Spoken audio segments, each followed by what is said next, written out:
Mobile চুরির অভিযোগ তুলে যুবককে গাছে বেঁধে নির্যাতন এবং শরীরে আগুন ধরিয়ে দেওয়ার ঘটনায় এখনো মামলা হয়নি। ভুক্তভোগীর পরিবার এবং এলাকাবাসী বলছে পরিকল্পিতভাবে নির্যাতন চালানো হয়েছে ওই যুবকের উপর। এদিকে দগ্ধ জাহেদকে পর্যবেক্ষণে রেখেছে চিকিৎসকরা।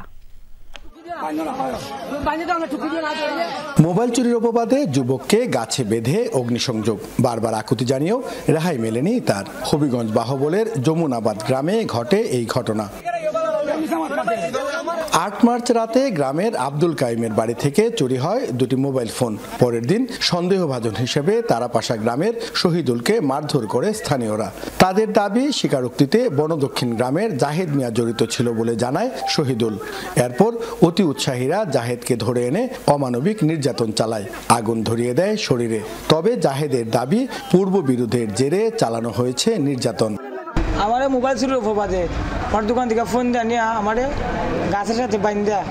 প্রথমে মেঘ লাড়তে বাড়িছে আমার, তারপরে গাছের সাথে বাইন দেয়া, যে মেউকুনি গাছের সাথে বাইন দেয়া আমার আগুন লাগাই দেওয়া হয়েছে। লাস্ট পর্যন্ত আমি শান ভিক্ষা চাইও, আমি মাপ পাইছি না।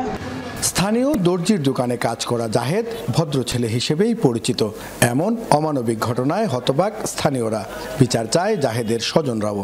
যে কোন দুর্ঘটনা করে তার আইন আছে, বিচার আছে, দেখব তো আমার দোকান থাকে, আমারও তো এরা হইতে পারে যে ভাই এই ঘটনা করছে, তুমি জানো নি, আমি সমাধান করে দিলাম।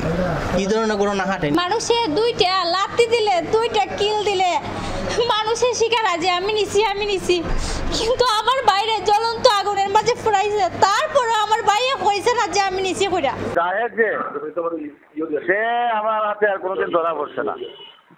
তবে ওই শহীদুল যে সুর হিসাবে এলাকার মানুষ, তার মা বাপ ভাই সবাই বলবো না। তবে জাহেদুল আমি পাইছি না, তারা ধরছে, তারা মারছে, তারা কইতে পারবো। তো জাহেদুল আমি আর কোনোদিন শুনছি না বা পাইছিও না। আমি ঘটনাস্থলে যা পাইছি, ওই শহীদুল স্বীকার করছে যে আমার সাথে জাহেদ আছিল। আবার আরেকজনে জিজ্ঞাসা যে তোর সাথে যে আছিল তুই চিনস কেমনে, আমরা একসাথে চলাফেরা করি। এদিকে মোবাইল চুরি হওয়া আব্দুল কাইমের বাড়িতে পাওয়া যায়নি কোনো পুরুষকে। ঘটনার জন্য শহীদুল এবং অতি উৎসাহীদের দায়ী করলেন বাড়ির নারীরা।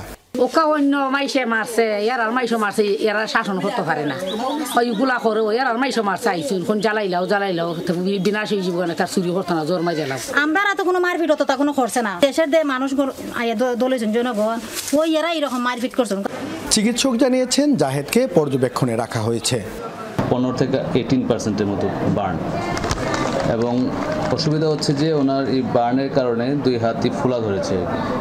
আমরা ওনাকে একটু ক্রিটিক্যাল মনে করতেছি এবং ওনাকে অবজারভেশন রেখেছি। প্রদীপ দাস সাগর, যমুনা নিউজ, হবিগঞ্জ।